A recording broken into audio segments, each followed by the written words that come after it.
ऐसे तो मैं राजनीतिक दलों के लोगों पे या नेताओं पे टिप्पणी नहीं करना चाहता, लेकिन डॉक्टर संजय निषाद जी, मैं उसी कम्युनिटी से मैं भी बिलोंग करता हूँ।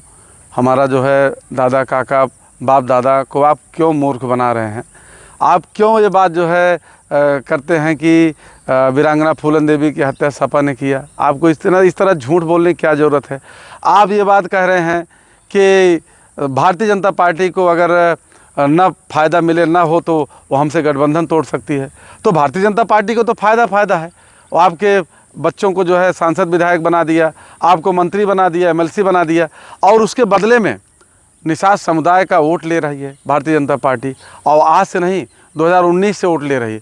अब आपको ये सोचना चाहिए कि आपका तो सब कुछ ठीक हो गया, अब निषाद समाज को जो है, निषाद समुदाय को भारतीय जनता पार्टी क्या दे रही है? और अगर नहीं दे रही है तो आपको इस पे बात करना चाहिए कि भाई भारतीय जनता पार्टी जिस वादे से, जिस इरादे से आप लोगों ने जो है समाज में जा करके कहा कि भारतीय जनता पार्टी की सरकार बनवाइए, मिलेगा, लाभ मिलेगा, फ़ायदा होगा, सब समस्याएं हल हो जाएंगी।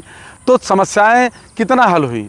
एक भी समस्या अगर भारतीय जनता पार्टी, निषाद पार्टी के जो एजेंडे में थी, निषाद पार्टी के जो मांग पत्र था कि सरकार, निषाद पार्टी जिस नाम पे, जिस वजह से बनी थी, अगर एक भी मतलब मांग भारतीय जनता पार्टी पूरी कर दी हो तो ठीक है। लेकिन अगर नहीं, एक भी मांग नहीं पूरी कर पाई है, आपकी नहीं हो, तो आपको भारतीय जनता पार्टी छोड़ना चाहिए। आप क्यों समाज को जो है, निषाद समुदाय क्यों, एक तो वैसे भोला भाला है, आप क्यों मूर्ख बना रहे हैं उसको कि भारतीय जनता पार्टी को ना मतलब वो तो हमसे छोड़, वो क्यों छोड़ेगी भाई?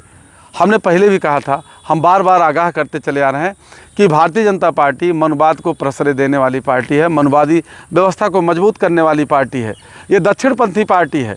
ये कभी भी यहाँ के पिछड़ों को, निषादों को ये हित उन्नति नहीं करेगी, ये समाज की मुख्य धारा में नहीं लाएगी, क्योंकि उसको पता है कि अगर ये मतलब समाज की मुख्य धारा में पिछड़े, खास करके निषाद, ये मार्शल कौम है, यहाँ के मूल निवासी, यहाँ के शासक रहे हैं, यहाँ इनके पुरखे राजा महाराजा रहे।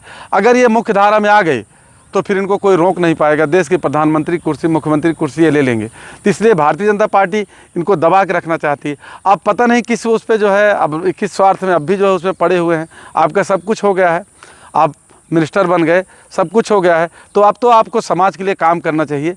और निषाद समुदाय को अगर वाकई आपको समाज में मुख्य धारा में लाना है, पिछड़ों को समाज की मुख्य धारा में लाना है, आप जिस तरह से बात कर रहे थे राजभर जी वगैरह के और अपने सहयोगी दलों की, तो अगर इन सबको, इन जातियों को अगर समाज की मुख्य धारा में लाना है तो अम्बेडकरवादी विचारधारा पे, चूँकि देश में दो विचारधाराएँ हैं, अम्बेडकरवादी विचारधारा और मनवादी विचारधारा। मैं बार बार ये बात कहता हूँ कि दोनों